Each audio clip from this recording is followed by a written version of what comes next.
Hello, everyone, and welcome to the Brand Your Practice podcast, where you get to learn about branding, marketing, and scaling your private practice. I'm Brent Stutzman, and today we're going to be talking about the 4 types of companies who may want to buy your mental health practice. And to help me do that is Brian Garibaldi, owner of Clinical Care Consultants and Lake Cook Behavioral Health here in the Chicagoland area. Welcome back to the show, Brian. Hi there. Thanks, Brent, for having me on. Yeah. So I had you on to talk about this crazy idea of what it's like to own, what if you own 2 private practices, which you do, and how you actually manage those. That was the conversation we had last time. And one of them, I think you actually bought, one of them you actually bought. But then you messaged me last week and you said, Brent, I have this podcast idea. I've had 3 or 4 people reach out to me to purchase one of my private practices. We should talk about it. So I'm like, all right, let's do it. And you kind of said there's like really 4 different kinds of companies looking to buy your mental health practice. So jump in. I'm ready to have this conversation. Right. Just wanted to let you, these 4 different kinds there's many shades of gray here. These are just the way my brain has like organized stuff. So just to get more a better picture of like who these people are and everything. Yeah. But everyone who owns a practice, private equity and larger organizations, they are coming. They are coming for our industry. And there's all sorts of implications to this. I said, Brian, we should do something else on that. Like, what does this mean for our industry overall? But that should probably have separate time assigned to it. But sure. Bigger companies are coming. Let's see. I purchased Clinical Care Consultants almost 2 years ago, about 1.5 years ago. That combined with me being owner of Lake Cook Behavioral Health, I think I'm on the radar more for these people. A lot of people reaching out to me, a lot through LinkedIn actually, but just through email. Just I'm on the radar, and I think they're coming. What does that look like? I mean, on LinkedIn, like what are they saying? They go, hey, we're looking to buy some practices like yours. Are you interested? And then you're like, who are you? And then you go to their LinkedIn profile, and what do you see? You start clicking. Like, what are you seeing? Are these? Do they have any? Are they like private equity? Do they have any? Are they other clinicians? I'm curious, like what you're seeing. Well, Brent, I'm categorizing them into 4 different types here. That's our title. Yeah, I know. That's great. So yeah. So I'm like, tell me. I don't know. Where should we start here? Let's see. There's some cases where we'll start with the more friendly kind. Okay. There's plenty of cases where the people or person who wants to run a practice is like retiring or doesn't want to run a practice anymore. And they might want to either sell to somebody within the practice or sell to another practice owner they know. I think this is less common. They could sell to other, maybe internally, like they're kind of sunsetting. They're like, okay, they're older, they don't want to do it anymore. That's not, I think we should spend the bulk of time talking about, but that's a lot more friendly. One of your staff people, your clinical director decides to purchase the practice, even if it's just one location, that can happen. That's not really what we're going to focus on, because I feel like that's a little easier to navigate for people because they know the people, they have a relationship. In my case, I had a relationship with Ross, who I purchased it from, and it was just a little easier to navigate that way. And then there comes all sorts of questions about how you evaluate the organization, but I think we should for sure apply that to other entities coming in. Okay. So that's the first kind, is like the friendly kind, like someone you have an established relationship with, like a staff person, another peer who may have another private practice or something like that. But again, I don't want to focus on that. That's easier to navigate. There's kind of 3 other buckets these are me internally where I put people in. Yeah. One of them is major, big corporate organizations. Okay. Like a big organization that may not be working with you as much, maybe telling you what to do. Okay. Big organizations. One is an organization that wants to come in, but wants you deeply involved for an indefinite period of time to help run it, to help maybe do some expansion or things like that. The third one I have is it's very like, I haven't talked to these people much, but they're kind of a group of people, maybe not even mental health. I've talked to a few people that are attorneys mixed with some doctors that have put together this group, this investment group, and they reach out to me and they don't have like much strategic direction. And they're like, are you interested? Where they see this as an opportunity, but they don't have much background. So maybe we should start with those. And how we got this role. Like lately, I've been talking to people all the time, and I think it's I don't want to scare my staff. We're like, oh, I'll just sell willy-nilly or things like that. We should hide this from them here. But like, I'm a small business owner, entrepreneur brain, and when people go, hey, we're looking to buy your practice in their major company, I'm a guy who likes to open doors and I like to say yes to conversations. This doesn't like mean anything about like me selling next week or anything like that, but I want to like know what this looks like. Sometimes I really started talking to people because, hey, if I want to do something else in 10 years, 15 years, I'm establishing that relationship now. Now that may be more strategic than a lot of people think, but that's kind of what I had in mind initially when I started talking to people. Hey, along the line, if I want to sell or do something else, instead of like running the practice, whatever it is, I want to make sure these doors are open because that's kind of what happens. You say, oh, somebody talked to me 5-10 years ago and you're familiar and it's easy to get rolling that way. Yeah. Yeah. So that's kind of how I started talking to people. I'm like, what does this look like? And I'm just like interested on the business end. Initially, when I talk about it, we're deciding to sell now, I've had a real growth trajectory over the last 5-6 years. This seems like the worst idea ever for somebody like me. I'm a younger owner with a lot of growth activity, with a lot of freedom, what I want to do. Why would I ever want to sell this? Or at the end of the day, if someone's like going to pay you boku millions of dollars, are you going to sell your practice? Well, and then how about this? If someone's going to give you millions and then you're still going to be in charge of your practice, so what about then? You're going to think. So I'm interested in these conversations, and I'm interested in open doors. You know what I mean? Yeah. Yeah. I mean, I bet there's a lot of stipulations. If you're like, hey, we want to buy your company and you stay on. I mean, it's sort of like, I bet there's like non-compete stuff that happens. Like you can't start your own practice after 2, 3, 4, 5 years, whatever they say, there's a lot of that too, I would imagine. Sure. There's going to be a lot of details, all depending on your arrangements they have with them. A lot of these organizations know that they need you in charge for at least a year. If they come in, buy, and then you're gone that minute, that's a problem. And that is because I think running a practice and having successful group practice is so much about relationships and is so much about people. Okay. I think my staff feel supported by me and they like me and feel like I can steer the ship in the right direction as far as it affects them on a day-to-day level. Yeah. And yeah, I mean, I have a million thoughts on this because it's so interesting. In general, our industry is probably the worst industry to try and consolidate. When I say that on a corporate end, it's tough for corporations to consolidate us because anybody, once you're fully licensed, can just put your shingle out and just have a practice. I know someone who's mainly telehealth who reserves space at the library. Okay. This is through, I don't know, they reserve space at the library regularly that they have. And I don't know that's the best practice as far as like confidentiality goes, but talk about no overhead, consolidating clinicians seems like a crazy idea. But yeah, well, I mean, you think about, okay, so COVID has changed everything with this mental health, and you see the explosion of Better Health, which is like kind of a software driven, software driven kind of thing in order to connect clients with clinicians, very hands off. Like they're just the middlemen. Right.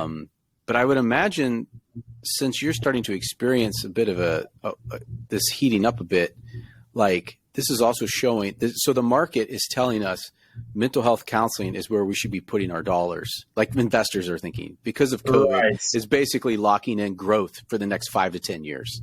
Right. That's how I see it.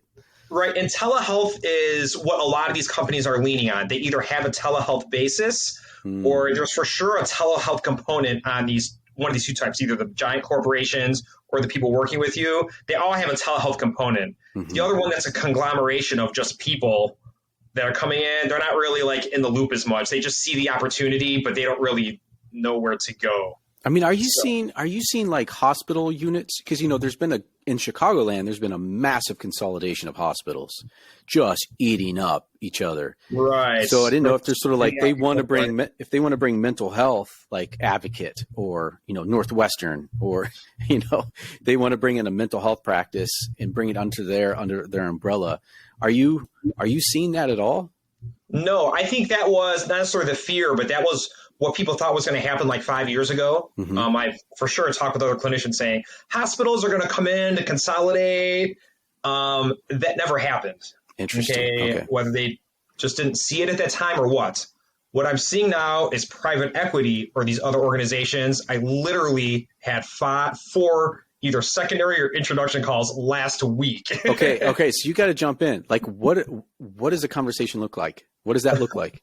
Okay, so first of all, because I've had this discussion a few times, I have to tell them we can like cut to the chase in here, is that these are usually bigger organizations. All right, now there's the giant organizations, but let me talk about a lot of the people I talk to. They either in a certain states, they have like 10 or 15 group practices in a different state than Illinois, because I'm in Illinois, Mm-hmm. or they have other areas of interest, whether it's nursing or if it's or rehab, or they're in ABA, autism groups, that they have some practices, but not really expanded in outpatient group practices like we are. And they're trying to expand that, and they're all trying to roll out a national model. Okay, so like a national chain, kind of national model. I'm a medium practice. I don't even know how big I am, but I have like 25, 27 therapists. Mm-hmm. They see someone like me as like a stepping stone to start to get a foothold, because we have 5 locations. Do that 5 or 6 times, come in, probably eventually transition to their corporate name. So it wouldn't be Lake Cook Behavioral Health. They would start with our name and kind of transition that. Mm-hmm. That's what I think a lot of them are trying to do. Okay. So they come build out a footprint quickly, like right, mm-hmm. launching off. So not like setting their own group practice, but launching off somebody like me, where they come in, got the foothold, and then expand from that.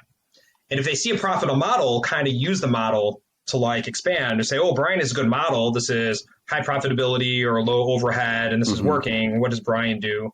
I think some of these organizations are interested in me personally, because I have a background in like business operations and technology. So they're like, "Oh, we can leverage Brian here." So for me, it's additionally complicated. I think most other therapists, directors, and stuff like that wouldn't do like a national rollout, because that's not how a lot of you guys are built. And I just happen to have that cross set of skills. As far as what they want to do. Got it. So I'm kind of like talking about that not the giant corporation, but that middle tier, about they want to come in, they want to work with you, they want you to run your practice, and then eventually have you help to like maybe build out practices nationally. That's what I'm seeing most of these conversations here. Okay. So they would come in, they would buy you, they would keep you in place. Again, this is what I was saying earlier. They need you in place as a director, okay? Because they can't just take you off the board. This is all about like relationships, okay? They need you to do that. To come in and buy a practice and have 20% attrition off the board is not uncommon, okay? So like these companies can't come in and be like, "Oh, I'm going to replace Brian," and then just keep everyone. Like I haven't had that kind of talks with them, but it's not, because then we just put out their own shingle. We have to really provide a service. Right. And I think the relationship is what keeps people attached sometimes, Well, a business owner, practice owner like yourself, they also think like, well, what if I don't want to stay? Like, what if I don't want to stay inside the business? Because like I'm too close to it, or I'd rather just not work. I'd rather just take my check and go. Like you could. Yeah, like you could, which by the way, as I've been listening to some podcasts on, there's a great podcast if the listeners want to go to, it's called Built to Sell, but it's usually more technology, but they talk about all the different type of exit plans and carve outs and blah, blah, blah. I'm still learning this stuff, but it's some people put in the deal like, I don't want to have anything to do with this business. I'm too close to it. It's better if I can just sell it and get out. And, but there are times where businesses like, actually, I want you to stay in for a year. In fact, we're going to tie the second payout or a third payout or a bonus if you can stay on for a year and keep certain growth measures in place then you'll get your full payout at the end. So there's all these stipulations in it. Right. Performance or continuity. Mm-hmm. And some people want you there indefinitely. Some people want, you're doing good profitability. After we've finished paying whatever this off, we'll just make profit year after year if you have good growth. And, so someone's going to come in and give you some money and you keep your position.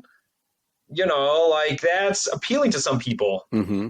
I mean, I guess what would be appealing to you? Let's say, because, like you said, like let's say hypothetically, you're like, okay, I'm interested. What would make you interested in selling? Like, what would be the terms? The terms? I'm super tough for these companies here. All right. I'm super tough because I've had a big growth route. I don't know, since I opened private practice, I like to calculate a 700% growth route arc. Okay. Yeah. So, and I'm probably the toughest guy to work with, and I'm not retiring. All right. So, so these people behind me, beware. You gotta to even get my attention. It would have, I don't know I need a certain amount of commas and zeros. Right. It says millions. Yeah. Is that my benefit? And this, I always like to go back to Gary Vaynerchuk, I know a guy I listen to. Yeah. There's so much of this that you have to know yourself. You have to really get in touch with knowing what you want for your life existential. This could drastically change your life. Yeah. And it could also I don't want to say ruin it, but to sell something like this can take 1 to 2 years. It's not an overnight thing. Or to work for a big corporation. Somebody comes in and buys a majority share and they say, hey, we're knocking all your people 10%. And Brian, you have to tell everybody. This is not a fake. This is a totally real thing that happens in corporate America all the time. Yeah. And this is more likely to happen when there's that, I forgot if it was the first or third group, when the bigger companies come in who are just most interested in profitability and that are less interested in working with you and your value system. Those giant companies are more likely to do that. They're going to settle in and then they're going to see how can they make the most money. Well, here's the other thing is because it's so relational, there's probably a lot of therapists who are like, I don't want to work for a big company. There's a lot of therapists like, look, I've worked for agencies before that are 50 people. I was burned out. I know what these people want. I know what's expected. I actually like kind of the smaller feel. I like some of the flexibility I have because they're going to come in and want to own you. Own it. Right. Minimum, lock you down on calendar, maximize your space. I have such flexible space sometimes. They're like, am I going to come in here? And I'm like, sure. I don't need to have 95% space utilization. I'm just, maybe I'd make more money, but I'm just not worried about that. 80, 85. I'm like, that's cool. Whatever, guys. You know what I mean? Yeah.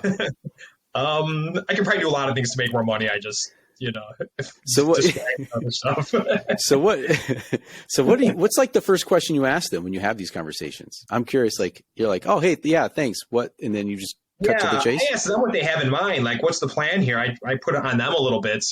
As far as, do they have an idea? Okay, so they purchase me. Do they want me on board? Do I stay? What's the rollout plan? I kind of really put it on them.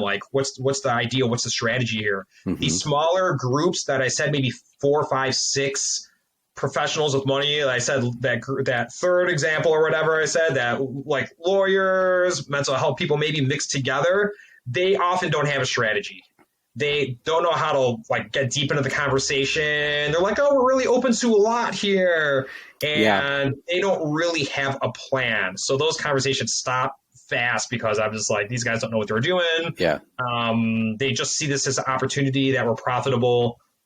And there's a lot of lawyers and doctors out there. No offense to them if they're listening, but they might make great lawyers and doctors, but a lot of them are terrible with money. They're terrible with business. Right. And they're looking to get together a bunch of them and say, hey, how can we make an investment in a growth area, which in general is good, but they're just not deep in enough, I feel to really work it really and to provide enough money and be in so someone like me would be comfortable. So that's just those ones don't go very far. And it's very interesting that it's a whole category. I've talked to just enough people wow, these people fall into that bucket, and they have a very soft sell and are very non-concrete. And those roll off kind of quickly, and it does give me a lot of comfort. Or do you ask them like, hey, have you done this before? I mean, what's your record in doing this with mental health practices? Right, or how many times they've done these purchases and things like that. Yeah, I for sure have. I think it's good. We want to make sure we transition this conversation soon to what these organizations are looking for exactly. Yeah. Okay. Yeah. Go for it. Let's not be confused. I mean, they're just me as an operations kind of guy, but they are most interested initially at your profitability. And within a few conversations, they're going to want you to sign an NDA, which is non-disclosure. And you shouldn't worry about signing an NDA or non-disclosure too much. Okay. This just means that, hey, you can, and it's a mutual that's, like for right now, I'm not mentioning any specific organizations because I have a non-disclosure. I don't know where that line is, but I'm just like, I can't mention. I'm in talks with particular people, and if I give them numbers, they can't release or say anything about my numbers to the general public. Right. Be like, oh, my practice is really profitable, and talk about it on Facebook or something. Like they can't do that. So the mutual NDA is to protect everybody during these conversations, so you guys can talk. Talk bones, talk meat and potatoes without like that information getting out there. It's very much like a discovery process. Right. Like more They're going to depth. watch your accounting numbers, which could make a lot of work on your end. Okay. They're going to want your accounting numbers. They're going to want your profitability called EBITDA, EBITDA. All this means is earnings before, whatever. I don't even know what it stands for. What is your yearly net profitability? What are you really profitable at? May or may not include your salary. Okay. What is your EBITDA? And then they're going to take some multiple of that. So an EBITDA multiple of 5 means your yearly profitability times 5. So when I'm really like, they ask all sorts of details about our practice, I go, oh, what's your guys' EBITDA multiple? Like that's cutting to the chase, and they may avoid that question because it's hitting too close to home for them. Okay? I'm ordering them into an answer that they may or may not want to give. Okay. Because they don't want to overshoot. They want to overpromise. That's right. Well, you don't want to give away too. I mean, you don't want them to price anchor you either. So you could be like, look, I'm looking for 5 times EBITDA or 10 times. I mean, that'd be insane. Like 10 times EBITDA. I do not think, Brian, I don't think 10 times is insane. All right. Some people have said in some industries in the past that are hot, they've seen double-digit EBITDA. That means it's 10 or higher, right? EBITDA. I don't think we're at that right now. So let's say, for example, like hypothetically, let's say you're profitable $500,000 in 1 year. Right.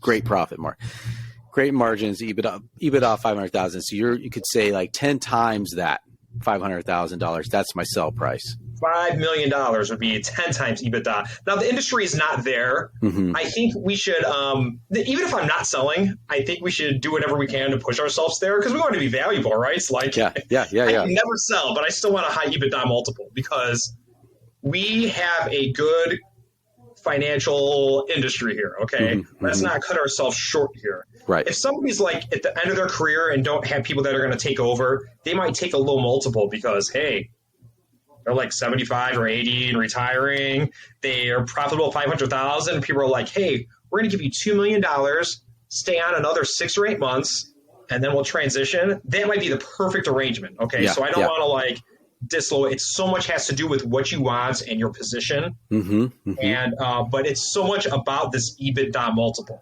Yeah. All right. Okay. That's good. Great. So everyone's got to pay. So everyone's got to kind of know their own numbers. People are like, oh, I have a practice of 5 people, but I want $2 million. Well, it's not going to happen, guys. You have to know your profitability. Right now, are they working like a 5 multiple? Yeah. For a guy like me, looking straight at EBITDA multiple is just like not going to work. Again, I have a huge growth trajectory. I'm a younger guy. I could just sit down in my position for 20 years, slack, sit at the beach, work remotely, see my telehealth clients. And EBITDA multiple 5s is going to like not even like instant conversation killer if that's what they're looking for. Yeah. Great. What else do you have? So let's see. Let's see where are we. I'm trying to organize. I'm trying not to have this just me spitting stuff out here and trying to organize my thoughts here. The bigger companies are going to be less personable. Okay, they're just coming in. They're just looking at profitability. Now, they might not pitch this. The people talking to you may not come across that way, but I'm just telling you, the bigger the organization, the more they're talking to shareholder type people who are driving this, the more that's like. I think more people right now are a step below that. They want to work with you, grow out a national model, and kind of see if you want to just stay in your practice or if you're going to help regionally to kind of do this thing. And now, can I ask, are these people like brokers? So they may not work directly for the company, but they're working on behalf of the company. Are these like brokers coming to you? Maybe initially. No, I don't really even talk to any brokers. I literally, it might be a conference call with their executive team. It might be a conference call with their development person who then I have a call with a CEO or something like that. Okay, cool. So, yeah, and I'm just like it's, for me, this is just a version of like, what would it like of opening the doors? But until I talk to the CEOs, to me, that door isn't really opened. Okay. So the fact that like it would take some extreme situation for me to like consider that, you know, I don't feel like I'm wasting their time. I'm really figuring out like what's going on with this. I'm for sure engaged in this conversation for business intellectual pursuits way more than like maybe a regular practice owner. Okay. That's not, okay. But I don't really feel like I'm wasting their time. I'm just like seeing what doors are there, what these really look like. Like what does this offer really look like? They haven't like committed to anything like that. So I don't even really know. It's not that much different than a initial conversation yet. Okay. Okay. Now, so, I know we were going to talk about, I'd love to, because I think we have a little time to talk about like what this means for our industry, but I'm curious if you have other thoughts on this. I mean, I know you have thoughts, but. I think that's a bigger deal as far as like everyday therapists who have a small practice. What does this mean for our practice and our industry? I think that it's profound. But I don't think it's necessarily tragic, okay? I think it's best to look at this about how private equity and other organizations have come into other niches, okay? For example, physical therapy. They for sure come in physical therapy. There's ATI and all these other chains that do physical therapy. Is there individual physical therapists? For sure. Same with chiropractic, which overlaps. Chiropractic, there's for sure chiropractic chains, all right? But there's still individual people who put out their own shingle and have their own practice, stuff like that. So, you know, it's not like anybody can like force you to sell. You know, that's maybe this feel that they're like, these companies with technology. Instagram was bought out and taken over. Well, they're offered billions of dollars, and the owners are like, "I'll take that billions." That's what's really happening. Okay? There's only like 20 people working at Instagram at the time, or something like that. I know, that's a whole different craziness. And I'm looking to help recreate this craziness. So oh, your EBITDA doesn't show like that much. I'm like, okay, well, I still want to attend. And are you looking to expand? What about this other company? Here they come. They're contacting me. Anyway, whatever. Yeah. Well, I mean, because like I think if those who have watched in their communities, you've seen smaller independent doctors. It's sort of like join or die type of thing for some of these, for the like either you're an eye surgeon or something. Because I know so you're familiar. I always think about Wheaton Eye Clinic. So they have lots of still independent.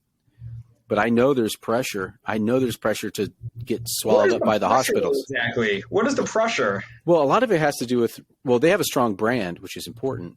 Right. But it's basically the internal referring. So doctors are going to refer internally, most likely, than externally. And if there's other eye doctors, eye surgeons, retina surgeons, whatever, inside of a hospital system or a healthcare system, they're going to refer to them. They're going to keep them in-house.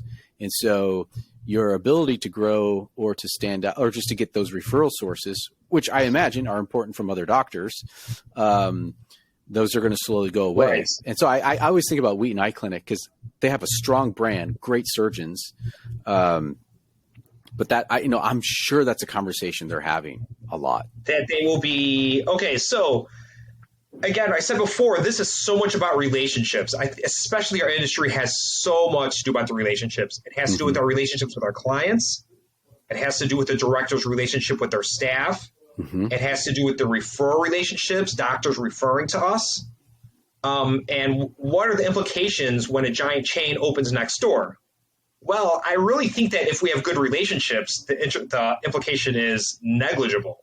Okay. Does that mean my clients aren't going to talk to their friends to refer to me?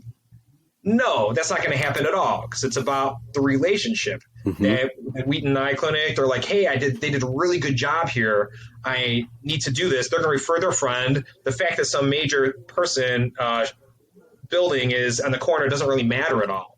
If the doctor says, oh, this therapist does a great job, they follow up, should I go to this big box place or not? We're like, probably not. I think practices that are reliant on cold community referrals, like a Google ads, Google business that are just through Google search, I think people like that are susceptible. All right. And some practices, it's so interesting. I even talked to you a little bit. We're like, where are your referrals coming from? We talk about Google business and stuff like that. Like being able to run a report on how many of these are like friends, how many of these are like cold, not assigned. If you have a relationship with a school, they're not going to suddenly turn around and refer to this big box. Now, it's possible they may have a good marketing team that builds a lot of relationships and comes in, but so it's important to keep on the radar. But if you're good at relationships, I don't think you'll be impacted as much. Yeah, so that's not true. Why it's some big monster coming in. If that makes sense at all. Yeah. Well, one last example is like the OBGYNs, like with midwives and stuff. I just know there's stuff even in the Hinsdale area that, there's a lot of pressure on hospitals to, they were aggressively pushing them in to have, what do you call that? Visiting rights, attending rights that you can actually deliver, you know what I mean? So I don't think therapists have that kind of pressure. Obviously that is a real concern though. What you're talking about, okay, so the concern really, I feel like, is on the political end and on the leverage end on how giant corporations have traditionally leveraged that. I brought this up already in all sorts of Facebook groups I'm in where they said, hey, CVS has now had counselors in the CVS. There's counselors that can see people in CVS, and CVS is owned by Aetna or vice versa. I don't know. They're just giant organizations. Huge, yeah. And would they eventually, Aetna, you have to see our people at our CVS or our clinics, and everyone else is out of network. Now, this isn't like something that's going to happen next year, but this is the direction. This has happened in other industry, guys. This has happened in mail order pharmacy, because I used to work in pharmacy, that, you need your fertility meds, you have to use our mail order, right? So this political wedging out is something I don't think we should be freaked out about, but we need to keep on our radar as far as like, what's going on. Does this mean that we just sell? No, I'm not saying that at all, but I think we need to be aware of the stuff. So when things are actionable, that we can prevent this. But the political leveraging, I think, is the real medium to long-term worry about this. Yeah. Yeah. Oh man. Oh, this is going to stem so many other conversations. Yeah. Yeah. I think we're just about ready to wrap up, but I'm curious if you had any other thoughts on it. Because man, I think you're right. Kind of just share this is like, as a business owner, just kind of keep your finger to the pulse. Just just see what's happening around you in the healthcare space. Who's buying who, where do you see names changing, brandings and things like that. And for seller owners, I think, again, back to Gary Vee, I think you got to know yourself and what you want. That is like everything. There's a lot of freedom that comes with running a practice, working on your terms, and freedom and options is so huge. Like it's really got to start there. Yeah. Yeah. I think that's probably a good point to end with. Yeah. Know yourself, especially when you know what you want. When you have, know what you want. It's lifestyle. What do you want for your family? And then does that number fit that? If someone wants to buy you, come up with that, figure out that number.